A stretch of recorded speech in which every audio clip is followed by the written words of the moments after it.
Ça, c'est une glace de cinéma. Au cinéma, s'ils utilisaient de la vraie glace dans les scènes où il y en a besoin, voilà ce que ça donnerait au bout de 5 minutes. Tu prends du sucre glace, un blanc d'œuf, un citron et du colorant alimentaire. Tu mélanges le sucre et le blanc d'œuf et tu ajoutes autant de sucre glace que nécessaire pour avoir une texture qui tienne vraiment bien. Si tu as ajouté trop de sucre glace, tu peux mettre un peu de jus de citron pour ramollir la chose. Ensuite, selon le goût auquel tu veux faire ta glace, alors le goût qu'on verra à l'écran, parce que ce sera pas le même dans la bouche de l'acteur, tu ajoutes du colorant alimentaire. Par exemple, moi j'ai mis du rouge pour faire de la glace à la fraise ou à la framboise. Ensuite, tu prends un cornet et tu viens faire de jolies boules. Il y a des chances pour que ça tienne plutôt bien. Eh mon amour, tu veux une glace au sucre? Ça, c'est une glace de cinéma. Et sans sucre celle-ci, mais avec pas mal de pommes de terre.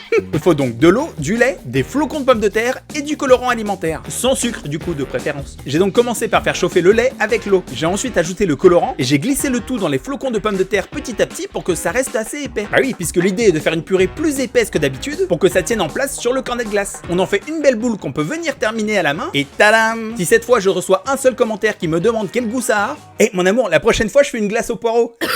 Oh. Non mais elle vomit quand elle est contente. Oh.